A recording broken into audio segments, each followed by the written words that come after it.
un projet qui est assez complexe et qui est différent.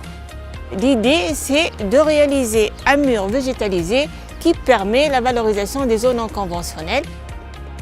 Ce mur qui a été réalisé dans le cadre du projet Nawamet, il s'agit d'un projet focalisé sur les zones non conventionnelles et les solutions basées sur les natures en milieu urbain. C'est un système de traitement et nécessite une équipe multidisciplinaire.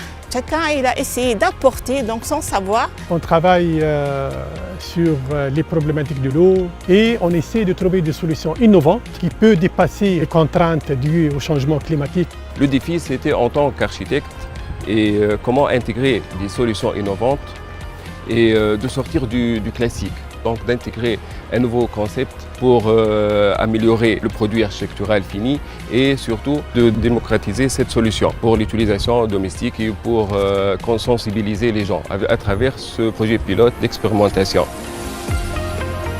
C'est un projet qui était très spécial, il est pluridisciplinaire. Il y a 4 activités en fait, l'activité de génie civil, l'activité de structure métallique, l'activité de fluide et l'activité de système de régulation. Les différentes fonctions que ce mur peut assurer. Il est pensé à partir de la nature. Ceci est expliqué par le fait qu'il fait appel à des plantes, à l'eau et à un substrat.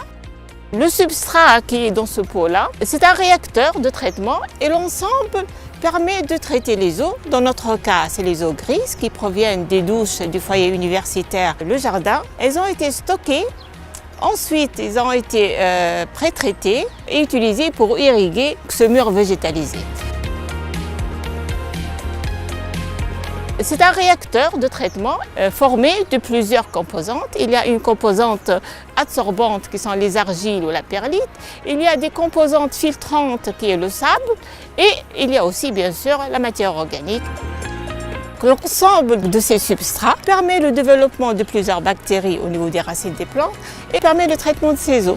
Une fois l'eau est traitée, elle est stockée, elle est désinfectée par rayonnement UV et ensuite elle est injectée à la demande au niveau des chasses d'eau. Il faut trouver les plantes qui s'adaptent à ce nouveau système d'irrigation. Il faut que ces plantes s'y adaptent. Et en même temps, il faut que ça soit quelque chose de joli. Le choix des plantes, c'est très diversifié et adapté à un milieu humide. Des plantes ornementales, des plantes à valeur écologique.